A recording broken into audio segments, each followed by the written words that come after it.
नमस्कार स्टूडेंट्स। आज हम सच्चिदानंद वात्स्यायन आगे की जो कहानी है गैंग्रीन, उसका उद्देश्य और उसके शीर्षक की सार्थकता पर प्रकाश डालेंगे। गैंग्रीन वैसे अंग्रेजी भाषा का शब्द है जिसका अर्थ है मांस का सड़ाव या अवसाद। तो उद्देश्य जो होता है कहानी का वो तत्व होता है जिसके लिए कहानी का निर्माण किया जाता है। प्रस्तुत कहानी जो गैंग्रीन है उसमें लेखक ने एक नारी जीवन की प्रमुख समस्या को उठाया है। मानव मालती है इसमें और महेश्वर है और लेखक शिवम, तीन ही पात्र हैं इसमें।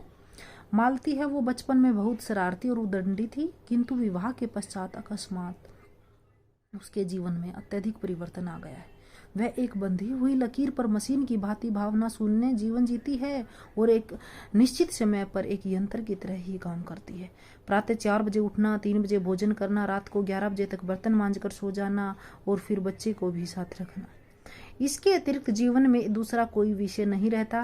तो प्रस्तुत कहानी में नारी जीवन की भाव शून्यता और मशीन की भांति काम करने वाली जिंदगी का उल्लेख करना ही प्रमुख लक्ष्य है, जिसमें कहानीकार को पूर्ण सफलता मिली है। इसके अतिरिक्त डॉक्टर महेश्वर के चरित्र चित्रण के माध्यम से दूर पहाड़ी क्षेत्र के जीवन की कठिनाइयों की ओर भी संकेत किया है। ये कहानी का एक अन्य लक्ष्य भी है। इस कहानी का रोजमर्रा के जीवन की वस्तुओं व आवागमन के साधनों की कमियों की ओर पाठक का ध्यान आकृष्ट करना भी कहानी का लक्ष्य है।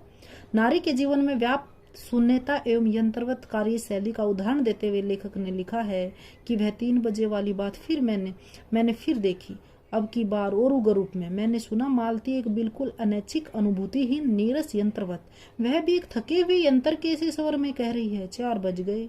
मानो इस अनैच्छिक समय गिनने में ही उसका मशीन तुल्य जो शरीर है वो बीतता हो, और वैसे ही जैसे मोटर का स्पीडोमीटर यंत्रवत फासला नापता है। यंत्रवत विश्रांत स्वर में कहता है कि मैंने अपने अमित शून्य पथ का इतना अंश तय कर लिया। अतः स्पष्ट है कि गैंग्रीन कहानी का जो प्रमुख लक्ष्य है वो नारी जीवन की बंधी गुटी जीवन शैली का उल्लेख करना है। नारी का संपूर्ण जीवन स्पीडोमीटर की भांति जीवन सफर को तय करता हुआ आगे बढ़ता है। नीरसता, अनैच्छिकता, अनुभूतिहीनता आदि के समावेश से नारी जीवन और भी कठिन बन जाता है। यही उद्घाटित करना कहानी का मूल लक्ष्य है।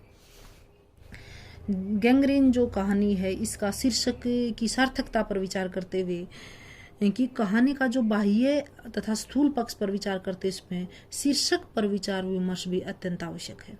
शीर्षक पर विचार करने के महत्व को 2 रूपों में देखा जाता है। प्रथम बात तो यह है कि कहानी के शीर्षक से उसके रचना काल का अनुमान लगाया जाता कि ये कहानी किस काल की है। आदि काल की, भक्ति काल की, रीति काल की, आधुनिक काल में भी अलग अलग हैं। जैसे कि कहानी के तो प्रेमचंद से पहले का युग, प्रेमचंद युग और प्रेमचंद के बाद का युग, तो किस काल की या नई कहानी है, समकालीन कहानी है, तो किस तरह की, किस काल की ये कहानी है। दूसरी प्रमुख बात देखी जाती है कि शीर्षक से कीर्तिकार या कहानीकार भी व्यक्तिगत प्रवृत्तियों का परिचय मिलता है कि जो लेखक होता है उसका व्यक्तिगत जो उसकी प्रवृत्ति है वो कैसी है, लेखक की अभिरुचि किस प्रकार के विषयों की ओर है। शीर्षक से कहानी के मुख्य भाव या उद्देश्य का संकेत भी मिलता है। दूसरे शब्दों में कहा जा सकता है कि कहानी के शीर्षक से लेखक के विषय में भी पता चल जाता है कहानीकार किस कहानी वर्ग से संबंध रखता है। इसके अतिरिक्त विद्वानों ने कहानी शीर्षक के अनेक आधार माने हैं: घटना स्थल, नायक नायिका के नाम, प्रतीकात्मक शीर्षक आदि। आगे जी की कहानी का शीर्षक गैंग्रीन एक बीमारी के नाम पर रखा गया है। गैंग्रीन का शाब्दिक अर्थ है मांस का सड़ाव।